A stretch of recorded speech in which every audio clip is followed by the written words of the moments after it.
Saudi আরবে দাম্মাম শহরের একটি ঘটনা যা শুনে আপনার গায়ে কাঁটা দিয়ে উঠবে। এখানে এক বাংলাদেশি যুবক সৌদির এক শেখের মেয়েকে বিয়ে করে, কিন্তু তারপর তার সঙ্গে যা কিছু ঘটে তার রীতিমতো লোম শিউড়ে ওঠার মতো। সেজন্য আজকের এই ভিডিওটি আপনাদের সবার জন্য খুবই গুরুত্বপূর্ণ, বিশেষ করে যারা আরব দেশে থাকেন তাদের জন্য তো এটি অবশ্যই একটি বিশেষ ভিডিও, তাই এটিকে শেষ পর্যন্ত অবশ্যই দেখবেন। আপনাদের সামনে যে ঘটনাটা উপস্থাপন করতে যাচ্ছি, এই ঘটনাটি ঘটেছে সৌদি আরবের দাম্মাম শহরে। এখানে এক বাংলাদেশি যুবক ছিল যার নাম বলা হচ্ছে আসিফ, এবং সে ড্রাইভিংয়ের কাজ করত। সাধারণভাবে দাম্মাম শহরের প্রায় ৭০% মানুষ তেলের ব্যবসার সঙ্গে জড়িত, সেই জন্য অধিকাংশ মানুষ অত্যন্ত ধনী। তবে এরই মাঝে এক কম্পারেটিভলি গরিব আরব মানুষ ছিল যার নাম ছিল শেখ জাহেদ বিন হানান। তিনি খুব একটা ধনী ছিলেন না, তাই নিজের এক ট্রাক চালিয়ে স্ত্রী ও ৩ কন্যাকে নিয়ে সংসার চালাতেন।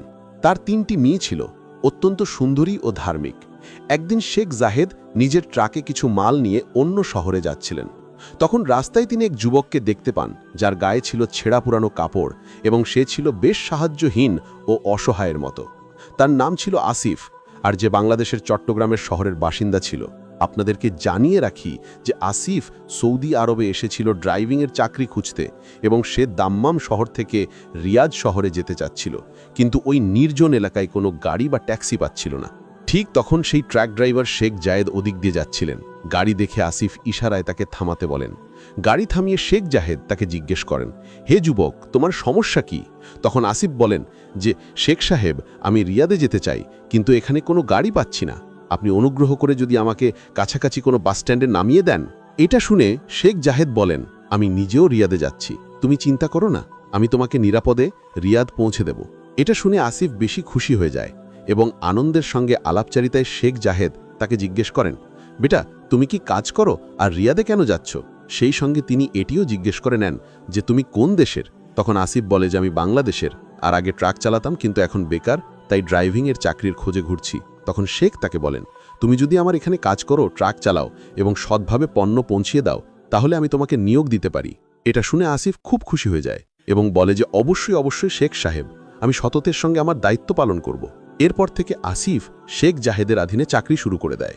এদিকে শেখ জাহেদের বয়সও বাড়ছিল এবং তার মেয়েরাও বড় হচ্ছিল। তিনি চাইতেন এই বয়সে তিনি বাড়িতে থেকে মেয়েদের দেখাশোনা ও শিক্ষা তারবিয়াতে মনোযোগ দিবেন। এই কারণেই তিনি আসিফকে চাকরিতে নিয়োগ দেন এবং তাকে মাসিক বেতন দেওয়া শুরু করেন। আসিফও সততার সঙ্গে কাজ শুরু করে যাচ্ছিল। কয়েক মাসের মধ্যেই আসিফ ভালো রোজগার করতে শুরু করে দেয়, কারণ সে যখন ট্রাকে মাল লোড করে কোনো কোম্পানিতে আনলোড করতে যেত, তখন সেখান থেকে আলাদা ইনকাম হতো। এইভাবে বিভিন্নভাবে রোজগার করে সে কয়েক মাসের মধ্যে ভালো পরিমাণে টাকাও জমিয়ে ফেলে। প্রায় 2 বছর পরে একদিন আসিফ শেখ জাহেদের কাছে গিয়ে বলল, শেখ সাহেব, এই নিন আপনার ট্রাকের চাবি, আর আমি এখন আপনার কাছে কাজ করতে পারবো না, কারণ আমি নিজেই এখন একটি ট্রাক কিনতে চাই যাতে ভালো রোজগার করতে পারি। এটা শুনে শেখ জাহেদ চিন্তিত হয়ে গেলেন এবং বললেন যে, বেটা, আমি তো তোমার উপর পুরো বিশ্বাস করি, তুমি খুব সততার সঙ্গে আমার কাজের দায়িত্ব পালন করেছো। তুমি জানো আমি এখন বৃদ্ধ হয়েছি, আর আমার ঘরে 3টি মেয়েও আছে যারা এখন তরুণী হয়ে উঠেছে, তাই এখন আমি নিজে বাইরে গিয়ে কাজ করতে পারি না, কারণ আমাকে ওদের দেখভাল করতে হবে। এরপর শেখ জাহিদ আসিফকে বললেন যে, বেটা, যদি তুমি খারাপ না মনে করো, তবে আমি তোমাকে অনুরোধ করছি, তুমি আমার এখানে কাজ চালিয়ে যাও। চাইলে আমি তোমাকে দ্বিগুণ বেতন দেব, কিন্তু আমার কাজটি ছেড়ে দিও না। আরব ব্যক্তি এমন কণ্ঠে অনুরোধ করেছিলেন যে আসিফ তার কথা অশ্বত করতে পারল না, এবং আরও কয়েক মাস দ্বিগুণ বেতনের সে আবারও শেখ জাহিদের অধীনে কাজ করতে শুরু করে দিল। এই সময়ে শেখ জাহিদের শরীর ভীষণ খারাপ হতে থাকে, আর একদিন তিনি হঠাৎ করে মারা যান। মাস শেষ হলে বেতন নিতে আসিফ যখন তার বাড়িতে আসে, তখন জানতে পারে যে তিনি আর বেঁচে নেই। এই সংবাদে একদিকে আসিফ খুব কষ্ট পেল, অন্যদিকে সে শেখের স্ত্রীর কাছে গিয়ে বলল যে আমি আর এখানে কাজ করতে পারবো না। সে গাড়ির চাবি টেবিলে রাখল এবং উঠে দাঁড়ালো। এটা দেখে শেখের স্ত্রী বলল যে যিনি আসিফকে নিজের ছেলের মতো ডাক দেন তিনি বললেন, বেটা আসিফ, তুমি খুব সৎ ও ভালো মানুষ, কিন্তু এই দুঃখের মুহূর্তে তুমি আমাদের একা ফিরে যেও না। আল্লাহ ছাড়া এই পৃথিবীতে আমাদের কাছে তুমি ছাড়া আর কেউ নেই। কিন্তু আসিফ বলল, আমি এখন নিজের ব্যবসা করতে চাই, তাই আর কাজ করতে পারবো না। আর এই কথা বলে আসিফ সেখান থেকে চলে গেল।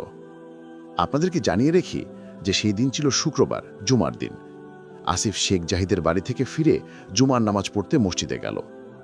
সেখানে মসজিদের ইমাম সাহেব খুতবায় এতিম শিশুদের অধিকার নিয়ে কথা বলছিলেন। তিনি বলছিলেন যে যেই ঘরে বাবার ছায়া থাকে না, সেই ঘর একা হয়ে পড়ে যায়, একেবারে অসহায়ের মতো। সেই ঘর থেকে আত্মীয় স্বজন তো দূরের কথা, সমাজের লোকেরাও মুখ ফিরিয়ে নেয়। অনেক মানুষ এইসব এতিম শিশুদের শুকনো পাতার মতো পায়ের নিচে পিষে ফেলে দেয়। আল্লাহর প্রিয় নবী মোহাম্মদ সাল্লাল্লাহু আলাইহি ওয়াসাল্লাম আমাদেরকে শিক্ষা দিয়েছেন যে এতিম শিশুদের শিক্ষা, খাবার দাবার, পোশাক এবং যত্নের দিকটা ভালোভাবে দেখা উচিত। তাদের প্রতি সহানুভূতি ও ভালোবাসা দেখানো উচিত। ইমাম সাহেব বললেন, কিয়ামতের দিন আল্লাহ তাআলা তাকে শাস্তি দেবেন না যে ব্যক্তি এতিমদের সঙ্গে সৎ ব্যবহার করেছে। কুরআনুল কারিমেও বারবার এতিমদের ভালোবাসার কথা বলা হয়েছে। আল্লাহ তাআলা বলেন যে তোমরা বাবা মা, এতিম গরিব, আত্মীয় মুসাফির এবং অধীনস্থদের প্রতি সদাচরণ করো। মসজিদে ইমামের কথা শুনে আসিফের মনে হতে লাগলো যে যেন এই সব কথা তার জন্যেই বলা হচ্ছে। কথাগুলো শুনে তার অন্তর কেঁপে উঠল, আর সে অনুভব করল তার উচিত হবে শেখ জাহিদের সন্তানদের এতিম করে একা ফেলে না যাওয়া। জুমার নামাজ শেষ করে সে সোজা চলে গেল শেখের স্ত্রীর কাছে এবং বলল যে আমি আল্লাহর রাসূল সাল্লাল্লাহু আলাইহি ওয়াসাল্লামের সেই হাদিসকে শুনেছি যেখানে বলা হয়েছে যেই ব্যক্তি এতিমদের লালন পালন করে সে জান্নাতে রাসূলের পাশে থাকবে।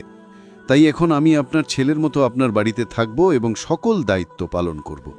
এরপর আসিফ শেখের স্ত্রীর অনুমতি নিয়ে তার ব্যবসাকে নিজের হাতে তুলে নেয় আর অল্প কিছুদিনের মধ্যেই একটি নিজস্ব পরিবহন সংস্থা গড়ে তোলে।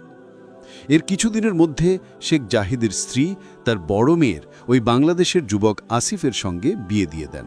কিন্তু বিয়ের 5 বছর পেরিয়ে গেলেও তাদের ঘরে কোনো সন্তান হয়নি।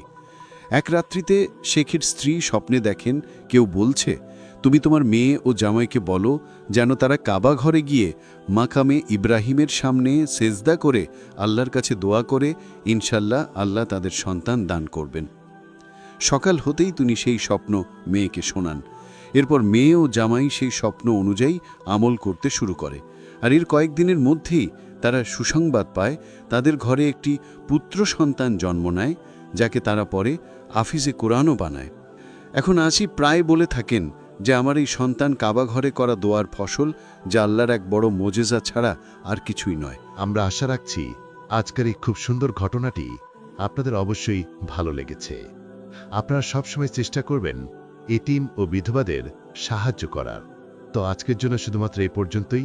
ভিডিও ভালো লাগার সবচেয়ে খুব সুন্দরী ঝাড় হলো ভিডিওটিকে লাইক করে আপনার প্রিয়জন এবং ফ্যামিলির মাঝে অবশ্যই শেয়ার করুন। আর এমন ভিডিও আরও দেখার জন্য আমাদের চ্যানেলটিও সাবস্ক্রাইব করে রাখতে পারেন। দেখা হবে আপনার সাথে আরও অন্য একটি ভিডিওতে। ততক্ষণ পর্যন্ত ভালো থাকবেন, সুস্থ থাকবেন। আল্লাহ হাফেজ।